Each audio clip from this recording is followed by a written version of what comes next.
Which kind of takes us down to this kind of micro level that for which we want to get into as well, which is that everyday people are not as sincere as they seem. This kind of belief as well. We may want to harp on that as well and talk about how this pretty much gets into hypocrisy in our society as a whole. We've kind of touched on it a little bit with this kind of the idea of macro phoniness. Um,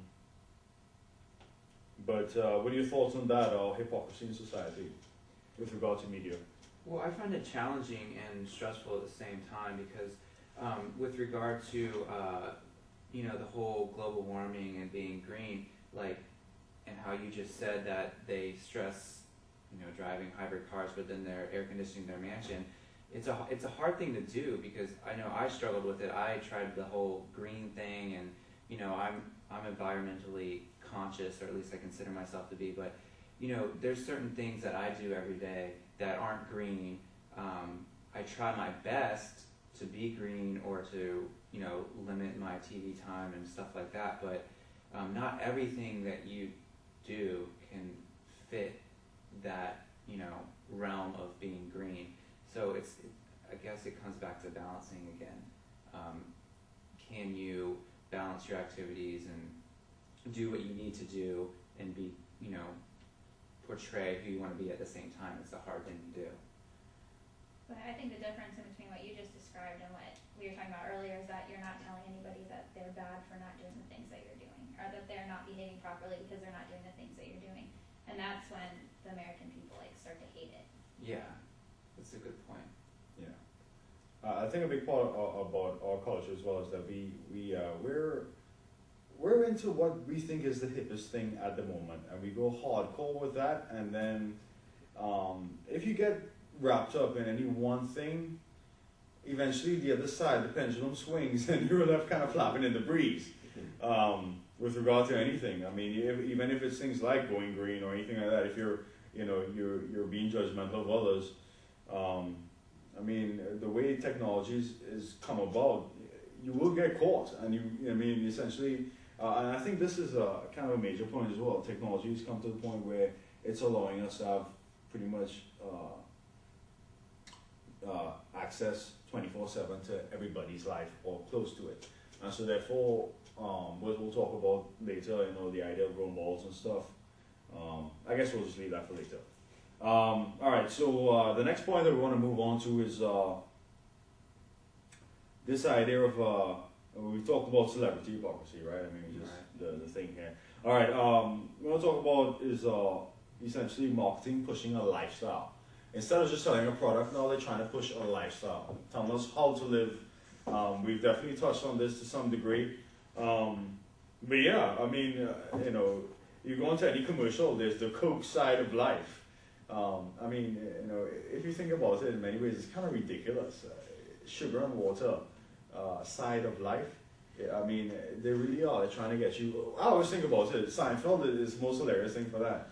It's when he talks about you watch commercials where everybody's having so much fun with that product, those soda commercials back in the day, and then you're like drinking the same soda and watching the commercial thinking, I'm not having that much fun. Yeah. What the hell is going on here? But yeah, they're trying to influence our existence by actually telling us, think about the Mac lifestyle, for instance. I mean, more than a few of us have bought into that. I'm actually one of them. And there's actually, through that we've created a divide, right, between people who are Mac people and people who are PC people. Right. And now we have like an ongoing marketing war between, what it seems like Microsoft and the other guy, Steve Jobs, Apple. And I think that's one of his main points is like, with technology comes a great divide, and he calls it balkanization, and it's dividing the United States, not only the United States, but I'll just talk about the United States here. It's dividing us into these little subgroups of Mac versus PC, and we just come to these wars over like the littlest things, and it can be portrayed through marketing or media, and it's ridiculous. Like, what's the point? We all believe in the same, not all believe in the same thing, but we all are trying to get the same thing done. You have a damn computer, what's the difference between Mac and PC? It does the same thing. And it's just dividing our nation. We have so many choices out there that it's like, it's stressful. And that's what his point is, like, after a certain level, more choices usually means more stress, more time devoured, more buyer remorse, and you feel out of control. And it's just like, where do you even begin when you have all these choices? Most definitely. Marketing wars are definitely influencing our life. Yeah. Yeah, and something else we're going to talk about is one of the more colorful things that he has in his book is this idea of you know you're in trouble when you start choosing your ringtone for your phone. And this is actually, I mean, you have to think about this pretty valid point with regard to the simple things like, you're on the most lowest level choosing a product for even your phone ringtone to define who you are. This is what they obviously want, and we're doing it. So what are your thoughts on that? I have a ringtone, so I guess I'm in trouble. Does it define who you are? It doesn't define who I am, but it definitely, I think it's kind of crazy, I'll tell you that. I think they don't necessarily define who we are, but it tells about our personality, like the various songs that we put on our ringtones. They tell what type of music we like to listen to, and different things like that.